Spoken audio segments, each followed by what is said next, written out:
भैयादूज और जादुई पेंसिल। एक गांव में राम सिंह अपने परिवार के साथ रहता था।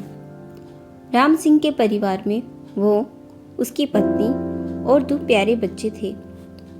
बेटे का नाम विक्की और बेटी का नाम रिंकी था। चारों खुशी खुशी रहते थे। राम सिंह एक फैक्ट्री में काम करता था और वह बहुत ईमानदार और मेहनती था। उसकी तनख्वाह से ही उन लोगों का गुजारा होता था। राम सिंह के दोनों बच्चों में बड़ा प्यार था। विक्की की उम्र 13 साल थी और रिंकी 8 साल की थी। दोनों गांव के स्कूल में पढ़ते थे और बहुत होशियार थे। विक्की अपनी बहन से बड़ा स्नेह करता था और उसकी हर ज़रूरत का ध्यान रखता था। वो अपने जेब खर्च से उसके लिए नए नए उपहार लाता, जिसे पाकर रिंकी बहुत खुश होती थी।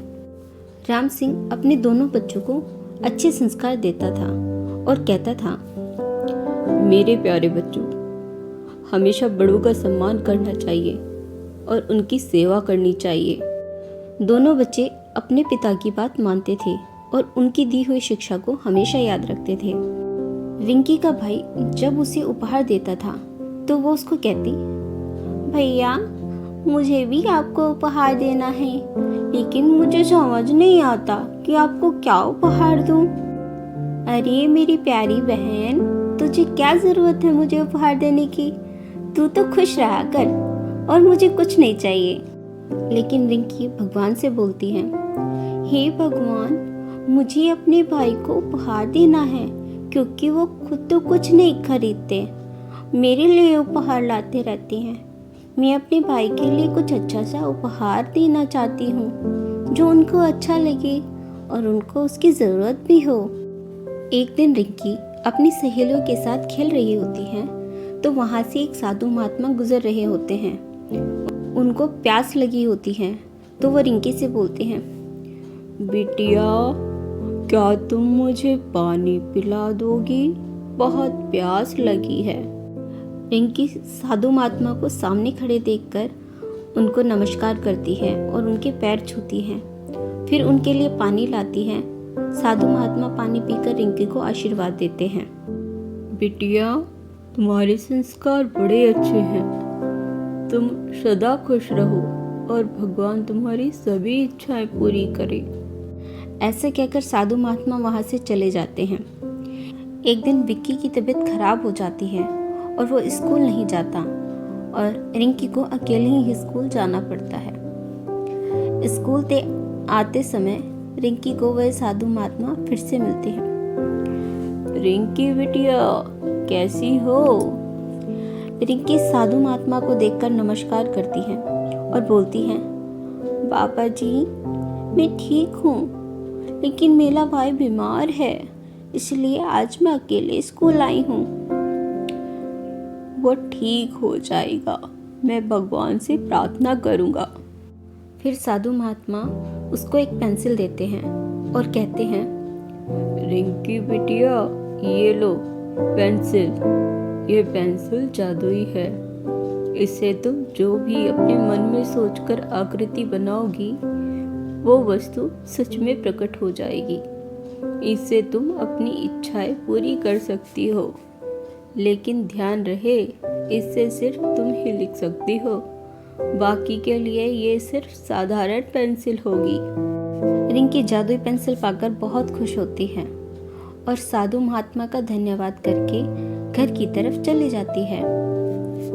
घर जाते समय वह यही सोचती रहती है कि मेरे भैया ठीक हो जाए, और वो घर पहुंचकर सभी को बाबा के बारे में बताती है। माँ, आज मुझे रास्ते में एक साधु महात्मा मिले। उनको एक दिन बहुत प्यास लगी थी तो मैंने उनको पानी पिला दिया। उससे वो खुश हो गए थे। आज फिर वो मुझसे मिले।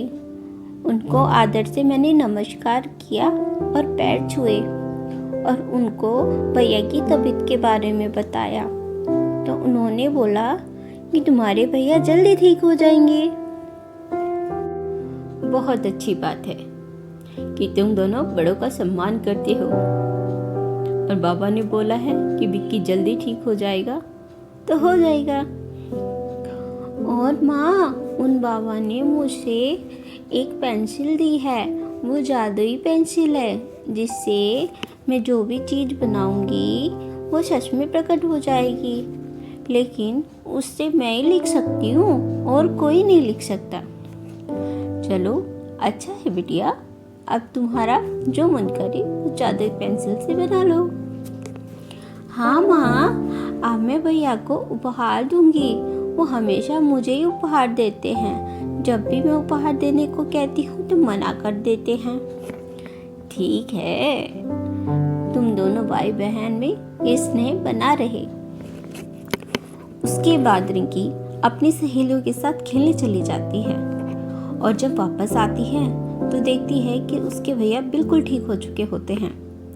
उन्हें ठीक देखकर रिंकी बहुत खुश हो जाती है और विक्की को बाबा की बात बताती है और जादुई पेंसिल के बारे में बताती है।